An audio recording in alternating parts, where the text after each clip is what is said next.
ஓம் சிவசக்தி பரபிரம்ம ஜெகத்குருவே வாசுதேவ கிருஷ்ணா போற்றி.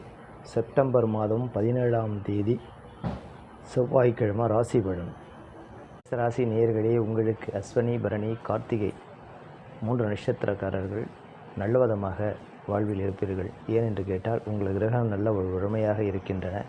அதனால் மேசராசிக்கு அதிகமான லாபங்கள் வரக்கூடிய நாளாக இந்த நாள் செவ்வாய்க்கிழமை அமையும். 3ஆம் இடத்தில் செவ்வாய் இருப்பதனால் சற்று குறைவாக இருக்கும். மற்றபடி நல்ல விதமாக தான் இருக்கும். மேசராசி நேயர்களே, நீங்கள் இறைவனை சென்று வழிபடுங்கள். உங்களுக்கு இந்த நாள் இனிய நாளாக அமையட்டும்.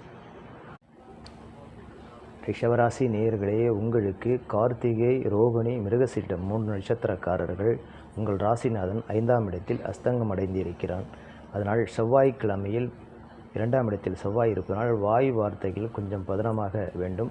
பொன்பொருள்கள் அதிகமாக சேர்ந்தாலும் சற்று இறைவனை வணங்கிவிட்டு வெளியே செல்லுங்கள். இந்த நாள் உங்களுக்கு இனிய நாளாக அமையும்.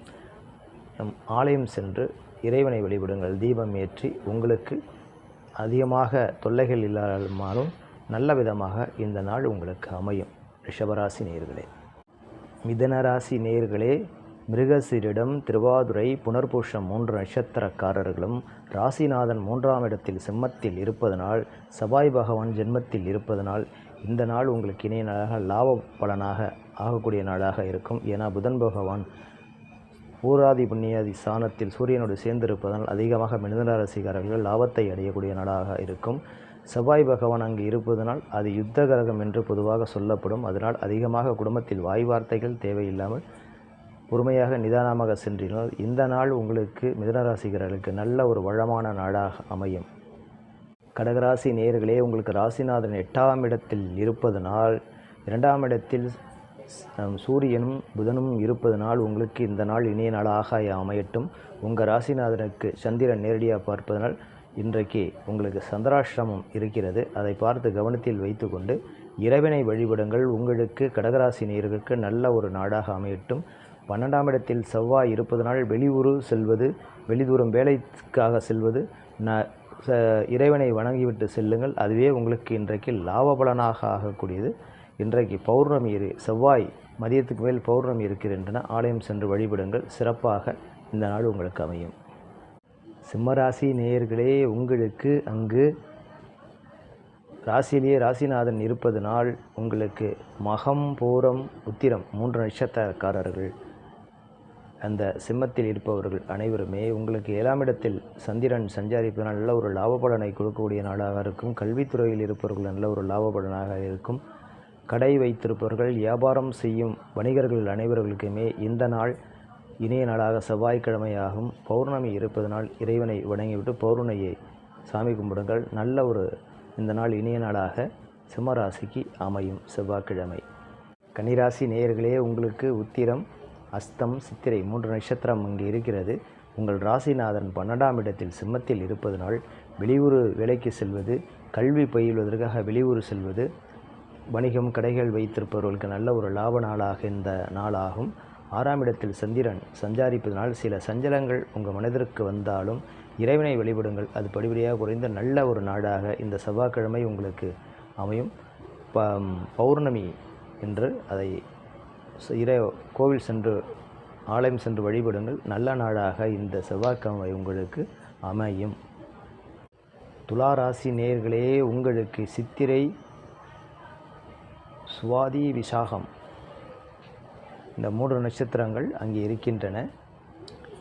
நட்சத்திரக்காரர்கள் இன்று செவ்வாய்க்கிழமை பௌர்ணமி இருக்கின்றன. 5ஆம் இடத்தில் சந்திரன் உங்களுக்கு சஞ்சாரிப்பதனால் நல்ல லாப பலனை கொடுக்கக்கூடிய நாடாக இருக்கும். கலைத்துறையில் நல்ல ஒரு பணிபுரிபவர்கள், ஆடல் கலை, பாடல் கலை, டான்ஸு, போக்குவரத்து இந்த துறையில் இருக்கும் அனைவர்களுக்கும் நல்ல ஒரு நாளாக இருக்கும். கல்வியில் இருக்கிறவர்களுக்கு, கடை வைப்பதற்கு, நித்திய வியாபாரம் செய்பவர்களுக்கு நல்ல ஒரு நாளாக இந்த நாள் செவ்வாய்க்கிழமை உங்களுக்கு லாபக்கூடிய நாளாக இருக்கும். உங்கள் ராசிநாதன் 12ஆம் இடத்தில் இருப்பதனால் உங்கள் சந்திரன் 5ஆம் இடத்தில் சஞ்சாரிப்பதனால் அதனால் பொன்பொருள் உங்களுக்கு வந்து சேரும். ராசிநாதன் 12ஆம் இடத்தில் இருந்தாலும் ராகு பார்ப்பதனால் உங்கள் ராசிக்கு நல்ல ஒரு லாப பலனை இந்த செவ்வாய்க்கிழமையில் கொடுப்பார்கள். பௌர்ணமி இருக்கின்றன. இறைவனை போய் வழிபடுங்கள். இந்த நாள் இனிய நாளாக அமையும்.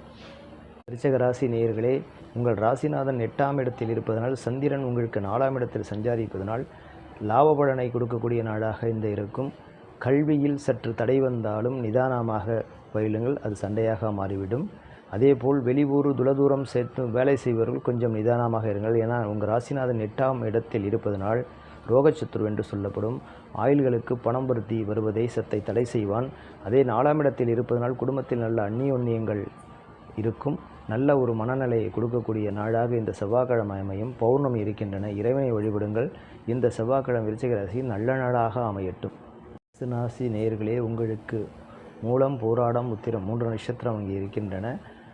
7ஆம் இடத்தில் செவ்வாய் உங்களை பார்த்து கொண்டிருக்கிறார். 3ஆம் இடத்தில் சந்திரன் சஞ்சாரிப்பதனால் தனுசு ராசிக்கு நல்ல ஒரு வரவாக இருக்கும். ஆலயம் செல்வீர்கள், வெளியூர் செல்வீர்கள், கல்வியில் படிப்பவருக்கு நல்ல ஒரு முன்னேற்றம் கிடைக்கும். கடைகள் வைத்திருப்பவர்கள் தின கூலி வியாபாரங்கள் செய்வது, குருமார்களுக்கு நல்ல ஒரு நாளாக இந்த செவ்வாய்க்கிழமை அமையும். பௌர்ணமி மதியம், செவ்வாய்க்கிழமை மதியம் ஸ்டார்ட் ஆகின்றன. அதேபோல் புதன்கிழமை மதியானம் முடிகின்றன. இறைவனை வழிபடுங்கள்.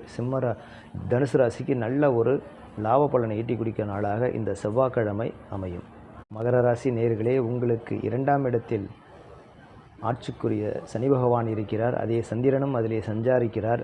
உங்களுக்கு வெளியூரிலிருந்து சொந்தக்காரர்கள் வீட்டுக்கு வருவார்கள். நல்ல ஒரு வேலை செய்யும் இடத்தில் ஒரு நல்ல ஒரு அந்நியோன்யமாக இருப்பீர்கள்.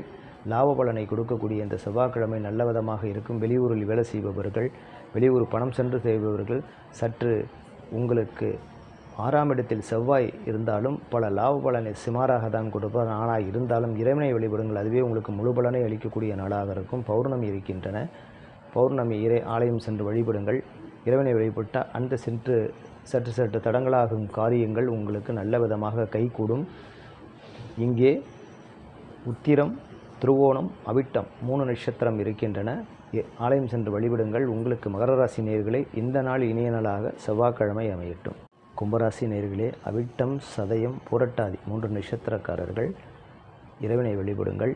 ஏன்னா கும்பராசியில் ஜென்மத்தில் சந்திரன் சஞ்சாரிக்கிறார். அதிலே ஜென்மத்தில் சனி இருப்பதனால் வக்கரப்பட்டு இருக்கிறார் சனி. 2ஆம் இடத்தில் ராகு இருக்கிறார். வெளியூர் வேலையை செய்பவர்கள் கொஞ்சம் பார்த்து பத்திரமாக செய்ய வேண்டும். உள்ளூரில் வணிகம் வைத்திருப்பவர்கள், இரும்பு சம்பந்தமான மற்ற தொழில் செய்பவர்கள், அன்றாடம் காய்கறி வியாபாரம் செய்பவர்கள், அன்றாடம் தினக்கூலி செய்பவர்களெல்லாம் கொஞ்சம் பார்த்து நிதானமாக செய்யணும். 2ஆம் இடத்தில் ராகு இருப்பதனால் சில வாக்குவாதங்கள் வேடாமல் நிதானமாக இருந்து என்றால் இந்த நாள் உங்களுக்கு இணைய நாளாக அமையும். அதேபோல் பௌர்ணமி இருக்கின்றன. ஆலயம் சென்று வழிபடுங்கள். சிவபெருமானையும் பார்வதி தேவியும் வழிபடுங்கள். இந்த நாள் உங்களுக்கு இணைய நாளாக செவ்வாய்க்கிழமை ஆகும். மீனராசி நேயர்களே, உங்களுக்கு 12ஆம் இடத்தில் சந்திரன் சஞ்சாரிக்கிறார். அதிலே சனி பகவான் இருக்கிறார். ஜென்மத்தில் ராகு இருக்கிறார். இந்த நாள் உங்களுக்கு ஆலயம் சென்று வழிபடுங்கள், இணைய நாளாக ஆகும். இறைவனை சென்று வழிபடுங்கள்.